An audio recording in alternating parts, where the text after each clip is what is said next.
बिस्मिल्लाहिर्रहमानिर्रहीम। अस्सलाम वालेकुम students, welcome to our class. मैं आपका टीचर शहबाज। देखते हैं आज का हमारा यूनिट का नेम क्या है और देन अपने असलों की तरफ जाते हैं स्टूडेंट्स। जैसा कि मैं यूनिट की नेम की बात कर रहा था, तो देखें यूनिट 12 ऑफ मैथमेटिक्स ग्रेड 7 और name of the unit is transformation. Already हम स्टूडेंट्स इसके 2 एसओलो पढ़ चुके हैं। देखते हैं आज का हमारा स्टूडेंट्स एसओलो क्या है। बहुत इजी है आज का स्टूडेंट एसओले, बस आप लोगों ने अंडरस्टैंड करना। देखते हैं हमारा एसओले है क्या। Calculate unknown angle of triangle and quadrilaterals. Triangle के अननोन एंगल को फाइंड आउट करना। पहले तो ये पता होना चाहिए स्टूडेंट्स के ट्राइएंगल के कितने एंगल्स होते हैं। तो ट्राइएंगल के 3 एंगल्स होते हैं। फॉर एग्जांपल उनमें से आपको कोई से 2 एंगल दिए गए हैं और आप तीसरा निकाल सकते हैं, या अगर ट्राइएंगल्स के बारे में बताया गया है कि ऐसी ट्राइएंगल है, तो डिपेंड करता है। जैसे आप राइट एंगल ट्राइएंगल है, उसमें कोई एक भी एंगल आपको स्टूडेंट्स बता दिया गया है तो दूसरा 90 का होता है, तीसरा आप निकाल सकते हैं। और इसी तरह अगर इक्विलैटरल की बात करें तो तीनों एंगल आपके क्या होंगे, सेम होंगे।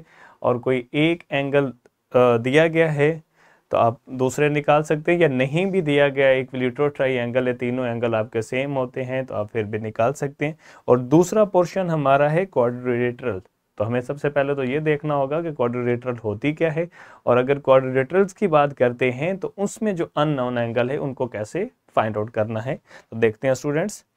अगर मैं ट्राइएंगल की बात करूं स्टूडेंट्स, तो एंगल ऑफ ट्राइएंगल आपके 3 एंगल्स होते हैं, और उन 3 एंगल्स का सम की अगर स्टूडेंट्स मैं बात करता हूं, मान लिया एक एंगल हमारा ए है और दूसरा एंगल बी है, और थर्ड एंगल नेम रख लिया हमने सी है।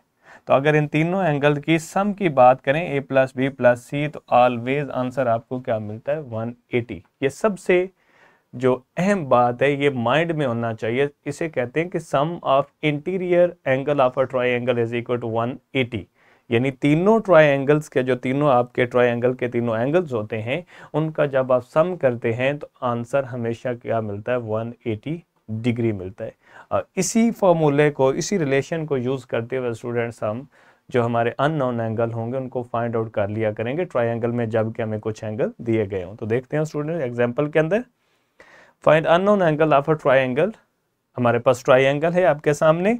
अगर स्टूडेंट्स इसको आप देखें तो एक एंगल इसका 90 डिग्री का है, दूसरा 55 डिग्री है, और दैट इज x डिग्री।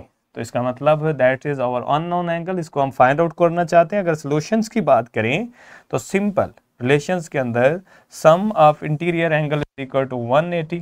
एक आपको 55 डिग्री दिया गया, दूसरा आपका 90 डिग्री है, और तीसरा x जो कि अननोन है, आप फाइंड आउट करना चाहते हैं। इनका सम 180 डिग्री आएगा। अगर आप 90 और 55 को ऐड अप करेंगे तो 145 x डिग्री आप निकालना चाहते हैं। अगले स्टेप में 145 दूसरी साइड पे जाके सब्ट्रैक्ट हो जाएगा 180 में से। जो ही आप सब्ट्रैक्ट करते हैं 145, आंसर स्टूडेंट्स आपको क्या मिलता है, 35। तो so this angle is of 35 degree. तो जो अननोन एंगल था स्टूडेंट्स हमने फाइंड किया सिंपली। एक एंगल आपको 55 डिग्री दिया गया था, दूसरा आपको 90 डिग्री, और थर्ड हमने निकालना चाहा तो रिलेशन तीनों एंगल का सम 180 रखा, और जो अननोन x डिग्री उसको निकालना था, निकाल लिया, विच इज 35 डिग्री। अगर नेक्स्ट देखें, दैट इज वेरी इंटरेस्टिंग। आपके सामने एक ट्राइएंगल है और तीनों एंगल जो हैं वो x डिग्री और x डिग्री। इसका मतलब ये हुआ कि ये आपकी इक्विलैटरल ट्राइएंगल। इक्विलैटरल ट्राइएंगल वो होती है जिसके तीनों एंगल्स सेम होते हैं और तीनों साइड्स भी सेम होती है। तो सिंपल हम क्या करेंगे, तीनों, चूंकि x डिग्री है, हम इन तीनों एंगल्स को ऐड अप करेंगे और आंसर 180 मिलेगा, और देन हम x डिग्री को फाइंड आउट कर लेंगे। इसका मतलब तीनों एंगल आपके सेम होंगे, तो आप निकाल सकते हैं। देखें students, x degree plus x degree plus x degree is equal to 180 degree. जैसे कि हम कह रहे हैं कि in sum of interior angle of a triangle is equal to 180, और 3 एंगल आपके हैं x डिग्री दोनों को ऐड करेंगे तो दैट इज 180, और that is 3 time of x degree, यानी x प्लस x आपका 3 टाइम ऑफ x डिग्री। तो हमें x डिग्री निकालना, तो विच इज 3 डिवाइडेड बाय 180। जैसे ही आप 180 को 3 पे डिवाइड करें तो आपकी कैंसिलेशन आपका 60 डिग्री मिलेगा। सो 60 डिग्री, इसका मतलब है तमाम एंगल। अगर इसकी मैं बात करूं तो दैट इज 60 डिग्री, और दैट इज आल्सो 60 डिग्री, और दैट इज 60 डिग्री। आप ऐड करेंगे तो आंसर विल बी 180 डिग्री। तो ये आपने एंगल को फाइंड आउट कर लिया। नेक्स्ट देखते हैं, एक और ट्राइंगल है स्टूडेंट्स आपके सामने है। एक एंगल आपको बाज़ाहिर नज़र आ रहा है कि दैट इज 50 डिग्री, बट ये आपका अननोन है, मान लें इसको हम x कह लेते हैं, और ये आपका यूं दिया गया है, ठीक है। जब भी ऐसा कहीं आपका ये जो बॉक्स बना है स्क्वायर टाइप किसी भी एंगल पे आ जाता है तो स्टूडेंट्स ये आपका 90 डिग्री होता है, चाहे लिखा है नहीं लिखा, तो ये आपका क्या हो गया 90 डिग्री। और इसका मतलब है अननोन हमारे पास एक ही एंगल रह गया जो कि x डिग्री, और x डिग्री को स्टूडेंट्स हम क्या करना चाहते हैं, फाइंड आउट करना चाहते हैं। तो देखते हैं स्टूडेंट्स सॉल्यूशंस की अगर मैं बात करूं तो आपके सामने सॉल्यूशन है। एक एंगल हमारा क्या है 50 डिग्री, हमने फर्स्ट ऑफ ऑल 50 लगाया, यानी सम ऑफ इंटीरियर एंगल 180 रखना है, और दूसरा एंगल हमारा 90 डिग्री, और थर्ड हमने x डिग्री रख लिया। तो सो इन तीनों का सम जैसे कि हम ऑलरेडी कर रहे थे 180 डिग्री, और 90 के अंदर अगर आप 50 को ऐड करें तो 140 डिग्री, और x डिग्री आपका on the same draw is equal to 180 degree. x find out करना चाहते हैं, 180 में से 140 सब्ट्रैक्ट कर लेंगे, आंसर आपका क्या आ जाएगा 40 डिग्री। सो अननोन एंगल स्टूडेंट्स आपका क्या हो जाएगा 40 डिग्री हो गया। सो यही हमने स्टूडेंट्स क्या करना था, फाइंड आउट करना था, ठीक है। अब नेक्स्ट देखते हैं स्टूडेंट्स, जैसे कि मैं एसएलओ में बात कर रहा था कि हमारा दूसरा पोर्शन क्या है क्वाड्रिलेटरल, उसके भी एंगल्स की बात करनी है। और सबसे पहले तो हमें ये पता होना चाहिए कि क्वाड्रिलेटरल होता क्या है या कैसी शेप होती है। तो अगर स्टूडेंट्स इसको देखें क्वाड्रिलेटरल्स की डेफिनेशन को, या ये क्या है, तो so the quadrilateral is a polygon. Polygon आपकी कोई भी 3 या 3 से ज़्यादा साइड की जो आपकी क्लोज शेप होती है, फिगर्स होती है, उसको पॉलीगॉन कहते हैं। तो क्वाड्रिलेटरल इज अ पॉलीगॉन यानी क्लोज शेप है, 3 से ज्यादा है इसकी साइड्स होती हैं। देखते हैं कि कितनी एग्जैक्ट साइड है, हैविंग 4 साइड, इसका मतलब है इसकी एग्जैक्ट 4 साइड्स होती है। ऐसा पॉलीगॉन जिसकी 4 साइड्स होती हैं उसको क्वाड्रिलेटरल कहते हैं, यानी 4 साइड्स है तो एंगल भी 4 हुए, और उसके वर्टेक्स भी कितने हैं 4 है।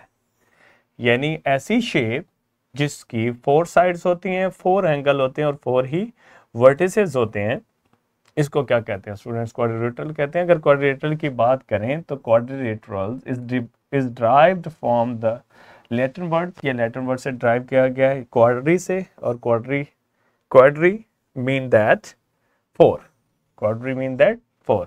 एंड दूसरा क्या है आपका लेटस, और latus is stand for which mean that side.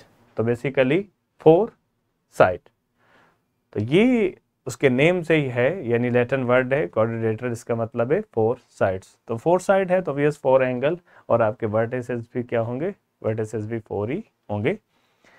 तो इसमें कोई ये ज़रूरी नहीं कि 4 साइड वाला कोई भी, और 4 साइड में आप देखें तो आपका सर्कल कह रहा हूँ, आपका स्क्वायर आता है, 4 साइड में रेक्टेंगल है, 4 साइड में पैरेललोग्राम है, और 4 साइड में और भी डिफरेंट तरह की आपकी जो है वो क्वाड्रिलेटरल्स हैं, जिसके 4 साइड्स हो तो वो आपका क्या कहलाएगा, क्वाड्रिलेटरल ही कहलाएगा।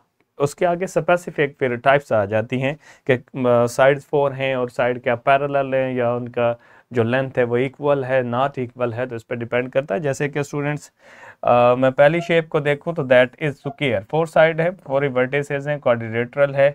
ये भी आपका क्या है रोम्बस टाइप क्वाड्रिलेटरल है, और ये आपकी क्या है रेक्टेंगल है, और ये भी क्वाड्रिलेटरल है, और ये आपका पैरेललोग्राम है, रेक्टेंगल है, ये बिल्कुल आपकी और शेप है, मतलब इसकी भी अगर साइड्स की बात करें तो 4 है, वर्टिसेस भी 4 है, सो इसलिए ये भी क्वाड्रिलेटरल है। ये भी आपका क्या है स्टूडेंट 4 साइड है, तो that is also a quadrilateral. हर एक क्वाड्रिलेटरल का अपनी अपनी प्रॉपर्टीज हैं, और उनका सेपरेट नेम भी दिया जा सकता है स्टूडेंट्स। नेक्स्ट स्टूडेंट्स हमारे पास एक पैरेललोग्राम है, और उसके हम अननोन एंगल्स की बात करना चाहते हैं। स्टूडेंट्स कुछ इसके सॉल्यूशन से पहले मैं आपको कुछ बातें बता देता हूं। अगर आप स्क्वायर की बात कर रहे हैं तो स्क्वायर की 4 साइड्स होती हैं और इक्वल होती हैं, और कॉर्नर एंगल अगर आप स्क्वायर की बात करें, रेक्टेंगल और स्क्वायर के कॉर्नर एंगल की अगर बात करें, ये आपकी रेक्टेंगल है, तो रेक्टेंगल का तमाम कॉर्नर एंगल आपके कितने होते हैं, ये 90 डिग्री होती है। अगर हम स्क्वायर की बात करें तो स्क्वायर के भी तमाम एंगल आपके क्या होते हैं स्टूडेंट्स, 90 डिग्री के ही होते हैं।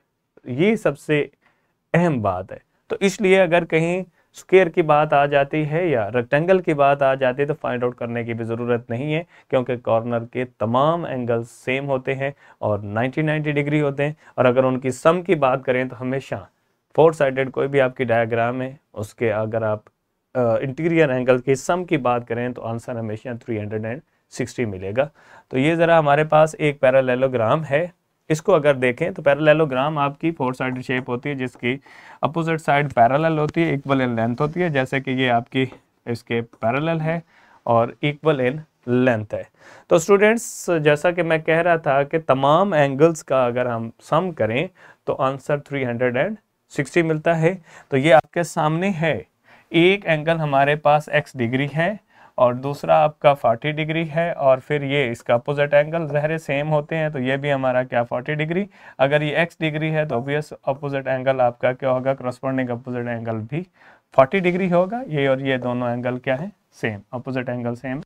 तो तमाम एंगल जो है फॉर उनका सम जो है वो 360 आएगा, जैसा कि x degree plus x degree plus 40 is equal to 360 degree.